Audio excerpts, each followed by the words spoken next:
Boldwood presents Trouble at Fishers Wharf, written by Tracy Baines and read by Catherine Harvey. The moral right of the author has been asserted. This performance is owned by Boldwood.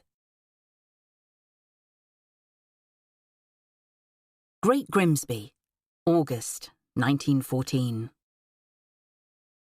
Chapter 1. Ruth Evans had never stood on Fishers Wharf with these women before, waiting for the tide to turn and the lock gates to open. Wives and mothers of the close-knit fishing community huddled close in the cool of the August morning. And, as the crowd swelled, she moved a little nearer to them, only for her father to guide her back with a gentle hand. Ruth could get close, but not too close. And Richard Evans's touch was a reminder that though she might think she was one of them, she was not.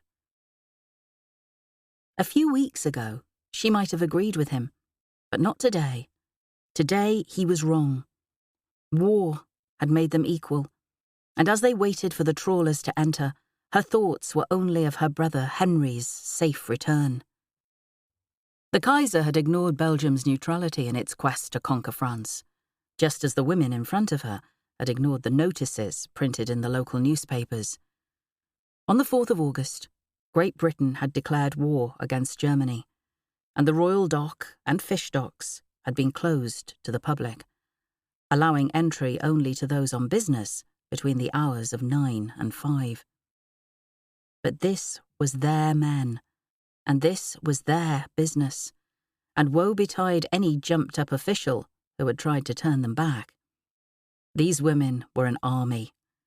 Ruth had always admired their grit, their fortitude, and the manner in which they stood together, waiting, always waiting. She wondered how they could bear it.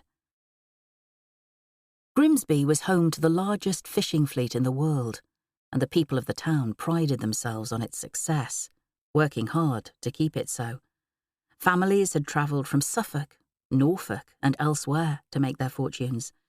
It was a town of innovation and of industry, and fishing was at the forefront, one job on ship giving work to 5 more on shore.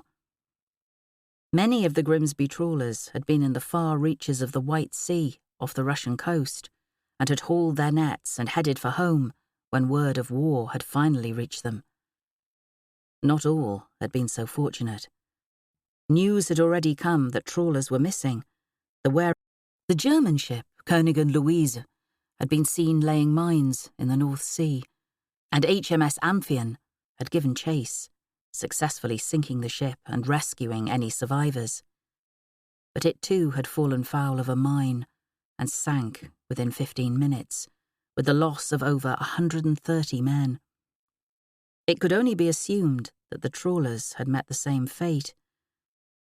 Ruth tried not to think of the reports she had read in the Herald and the Telegraph. The town had been prepared to receive casualties from a great naval battle these past weeks, but nothing had happened. So far. It was a rumour. There were too many rumours. The Northern Queen is third in line, her father pointed to the ships. She saw the white marking on the funnel, knew the rake of the bow. It would only be minutes now.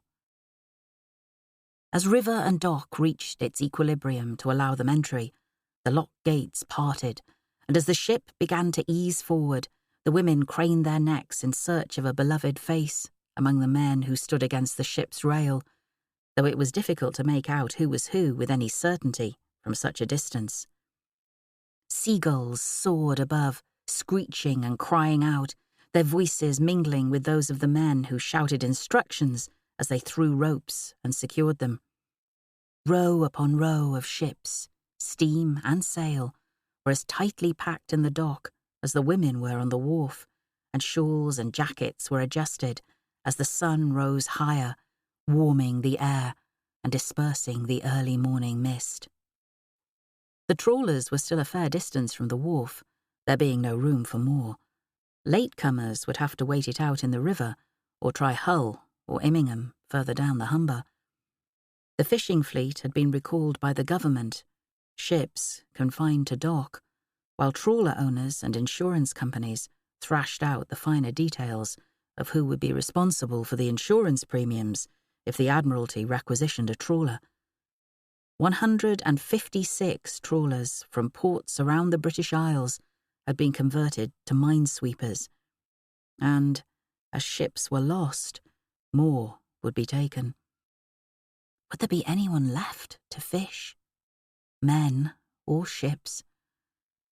Today, her father had set his concerns to one side as they waited for Henry, for he and his older brother, Charles, were the future of the XL Trawler Company. Each ship was lashed alongside its neighbour, and presently there began a parade of men, jumping like fleas, quick and nimble, kit bags slung over their backs, vessels moving up and down in the water as they leaped from one. The women pressed a little closer. It wasn't as if they weren't used to waiting. Wives and daughters, mothers and sisters had spent a lifetime of it, praying for a safe return, more than they prayed for a good catch. Of this ritual, Ruth was a stranger. "Can you see him?" her father said, without moving his position, the tremor in his voice barely disguising his concern. "Not yet, father." The boats were too distant, the men indistinct, recognized only by difference in weight and height as they came forward, and as foot met with land, those gathered on the dockside moved like water. An ebb and flow, creating spaces for bags to be dropped and arms flung wide, for children to be lifted from their feet and swung in the air, for wives to be held, the softness of their skin a cushion from the harshness of life aboard a trawler. Somewhere among them was Henry. Ruth recognised the skipper of the Hammond trawler, Black Prince, Alec Hardy, in his cream sweater, his cap low against his brow, and she searched the crowd for his wife Letty, caught sight of her red headscarf. At 22, Letty was a mere 6 months older than Ruth, and even though they were set apart in class, they were of the same mind in so many things. As if sensing her gaze, Letty turned and caught Ruth's eye. The woman nodded her head in greeting, and Richard Evans tipped his hat to her. It was the briefest of exchanges, but signified the standing in which Letty was held in the community. The Hardys had arrived in Grimsby as newlyweds 2 years since, but Letty had not settled for a life as a fisherman's wife, staying at home to braid, as so many did. She'd found work at Parker's Chandlery in Henderson Street and had transformed the ailing business in a matter of months. It had been the talk of Fishdock Road, and, ever on the lookout for recruiting women with spirit, Ruth's aunt, Helen Frampton, had commandeered her to help with the Ladies' Guild and the Fisherman's Mission. Letty's life was not easy, but it was a full one, and despite its hardship, Ruth envied her. She had more freedom than Ruth would ever know. The Hardys were well suited, like her older brother Charles and his fiancée, Daphne Willoughby, and watching them only made her realise she did not feel that way about Arthur Marshall. Ruth turned again to the boat and recognised Henry by the familiar tilt of his head, the shock of fair hair, the heavy fringe that went its own way, much as her brother himself. "The second row deep, a Branston ship, the Saturn," she said to her father. "He's stepping onto the stern of the Sovereign now. Do you see him?" He tipped his head slightly, and she knew exactly the moment he caught sight of him. Her father, always so tall and impressive, seemed to swell and take up greater space on the dockside as his boy came close to the rail of the Sovereign. "I do." Henry looked across to the offices of XL trawlers on the wharf side, then drew his focus forward. Seeing her, he grinned, nodded to his father, and turned to come down the ladder that had been propped on the bow, the boat high in the water.